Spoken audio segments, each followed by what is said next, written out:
Chicago Bulls fans, I understand the need for wanting to get better, but James Harden for a Demar Derozan trade is completely stupid and utterly ridiculous. I'm going to talk about it.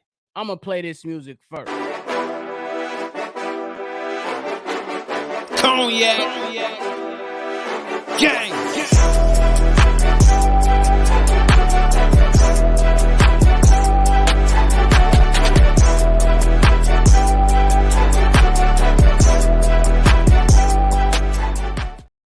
Bulls podcast with the Cognac Boys, Cognac Boy Bobby right here.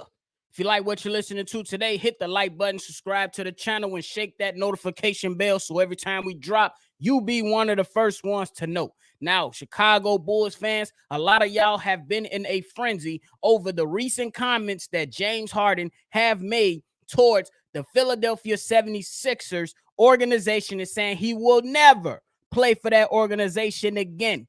And then that sent some of y'all and sent some of our fans, our casual fans, into a frenzy for wanting James Harden on the Chicago Bulls in a trade straight up for DeMar DeRozan. It is complete stupidity being displayed by some of these fans. Look, in respect to all fans of the Chicago Bulls that want to see this team succeed and get better, James Harden is not that guy.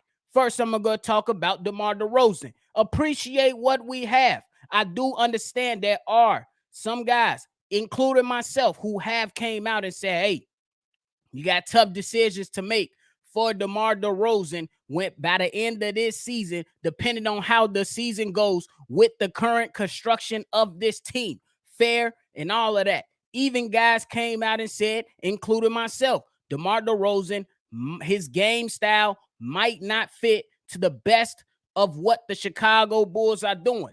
And a trade for James Harden is not the trade. If any trade was discussed, a James Harden for DeMar DeRozan trade should be out of the picture, period. DeMar DeRozan, he's a guy that's going to come in. He's going to play a lot of games. He's going to play as many games as possible. He's not a guy that's going to sit out 50, 60 games. He's not a guy that's going to come out here and quit on the damn team, quit on the organization because he couldn't get his way. James Harden has done it time and time after another. We seen him down in Houston, a city that loved him, an organization that bowed down to every demand that he put out there. And guess what he did? Quit on a team. Last time that he was in the Houston Rockets organization and playing with that team, last 8 games that he played for the Houston Rockets, he came out there purposely throwing a punk ass hissy fit like a little baby, and in 8 games forced himself out of there, put on a little weight, wore a fat suit, and went out there and put on a horrible performance for 8 games with the Houston Rockets. Demanded a trade, got to the Brooklyn Nets, where he was over there with 2 other stars with an opportunity to compete for a championship. Don't get me wrong. The situation wasn't perfect. The circumstances wasn't perfect. He forces his way out of there too and threw another hissy fit like a punk again and quit on that team. That's 2 instances to where he quit on a team. Then he goes to Philly when the GM and the guy that's running the show and Daryl Morey brought him over there. He had every opportunity to at least make an ECF this past season and quit on the coach, got him fired, and now your punk ass won out again? Now your ass won out again. And look, y'all gonna say, Bobby, you're charged up, you're hyped up about it. Yes, I am. Stop it. We need to stop it. And that's just what it comes down to. I don't want James Harden nowhere near my city, only if he's coming to play as an opponent, not as a member of the Chicago Bulls. Chicago Bulls, we are not the best ran organization in the NBA. But I damn sure don't want no guy like that running and rocking my Bulls uniform that I spend money on, that I represent every single day, that I come up in here and speak and talk about and try to be optimistic about my team. I don't want no quitters in my house.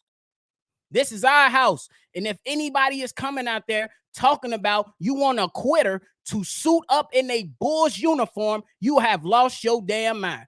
Period. You lost your damn mind. How many times does a guy have to show you who he is for y'all to believe him? For y'all to believe him. He's a quitter. That ain't Chicago basketball. Y'all know the long history. Y'all know the long history. Y'all seen the greatness. We went through the bad times, but one thing that we always came down to, and one thing that we have always seen, no guy come through that door as a star and be a quitter in this uniform, in this organization, in this city. We are way more better than that bullshit that guy has put out time and time after another, bro. Period. And that's just what it comes down to for me. I understand there are some guys who push back against the idea of DeMar DeRozan getting a contract extension.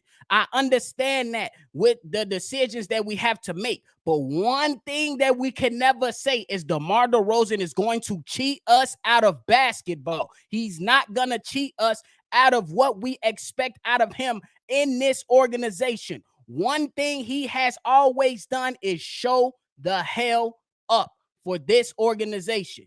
James Harden ain't that guy. James Harden is not the guy that I want near my team. I will not feed this guy with a slingshot. I will not open the Amazon Prime box for this guy. I will not feed him turkey on Thanksgiving dinner. It's over with. Keep him away. You want the longest stick. You might talk to him on FaceTime. You don't want him near this team. It is what it is. The straight up trade for DeMar DeRozan and James Harden is utterly ridiculous. Period. Now, somebody might come out and say, but he is a solid point guard. He can set things up and he can. That's very, very easy when all you can do is drive and kick. There's nothing else James Harden can do at this particular moment in his career that will make and have a greater impact other than a fucking second round exit. We ain't even seen the second round. Some will say, hey, that's a little bit better than where we were before. Fine, you got it in that regard. But the moment that somebody goes at James Harden within the organization, he's going to quit. This is a guy that's about to make $35 million. He had every opportunity to get up out of there, but he opted into that contract. You still think you're that superstar that you are, right? Why you ain't decline and go out there on the market? Because everybody is tired of his BS. He's a cancer for any organization, a cancer for any locker room, a punk-ass boy that throw hissy fits. And you can take it however you want. So the idea of us going and trading DeMar DeRozan for that, decline. I will go for some young guys if I'm going to even entertain a trade for DeMar DeRozan. You don't accept no bull crap like that. And honestly, I don't think the front office is going down for anything like that. It is what it is, man. Y'all don't have to like it. That's just how we gonna keep it a buck, though. Ain't no guy that I would rather play for on my team is a guy like DeMar DeRozan. You might not have the best play style that's conducive to winning on your team, but you know that guy gonna walk through that door with a hurt groin. He gonna come in and he gonna give you buckets. Even win you a playoff game. Might not win you the series, but get you a playoff game. That guy over there, the moment somebody attacks him and challenge him for the bull crap he puts on the court these last few years, unacceptable. Keep his ass right over there in Philly. And if they want to sit him down for the season, that's their decision. I don't care. It's not my organization. Keep his ass away from us. Period. Period. And that's it for the discussion. And if you want to go ahead and trade that, your ass need to be diagnosed with stupidity. Period. Hit the like button, subscribe to the channel. We're going to catch y'all on the next one for sure. Cognac. Gang.